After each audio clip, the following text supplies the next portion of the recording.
የእግዚአብሔርን ፈቃድ ማድረግ። የእግዚአብሔር ፈቃድ ምንድነው? ለተመረጡ ሰዎች ብቻ ነውን ወይስ ለዓለም ሁሉ?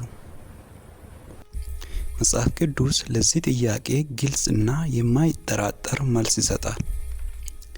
ከመጀመሪያ መጽሐፍ እስከ መጨረሻ ድረስ የእግዚአብሔር ፈቃድ በግልጽ ተገልጧል።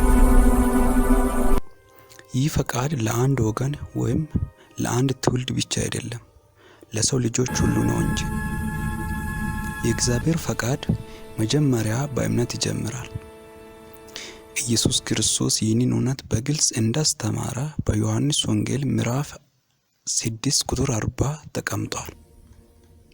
እንዲህም ብሎ ልጅንም አይቶ በእርሱ የሚያምን ሁሉ የዘላለም ሕይወትን እንዲያገኝ የአባቴ ፈቃድ ይህ ነው፣ እኔም በመጨረሻው ቀን አስነሳዋለሁ። እግዚአብሔርን ማመን የፈቃዱ መጀመሪያ እርምጃ ነው።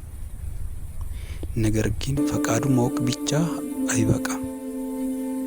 የእግዚአብሔርን ፈቃድ መታዘዝ ይጠይቃል። የእግዚአብሔር ፈቃድ መታዘዝን ይጠይቃል። ዓለሙም ምኞቱም ያልፋሉ፣ የእግዚአብሔር ፈቃድ የሚያደርግ ግን ለዘላለም ይኖራል።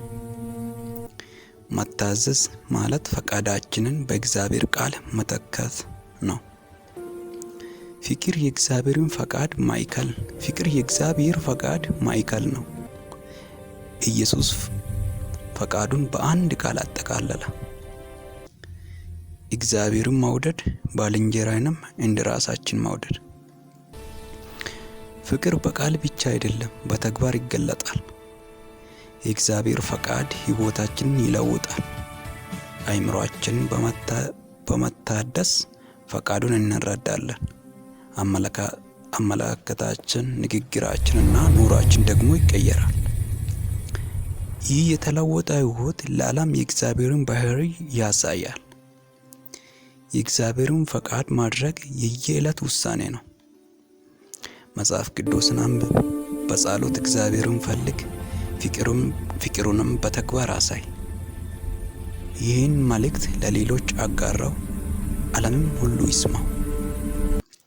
ምክንያቱም የእግዚአብሔር ፈቃድ ወደ እውነተኛ ዓላማ እና ወደ ዘላለም ሕይወት ይመራናል። ስለተከታተላችሁኝ አመሰግናለሁ። ሰብስክራይብ፣ ላይክ እና ሼር ማድረጋችሁን እንዳትረሱ። የጌታ ጸጋና ሰላም ይብዛላችሁ።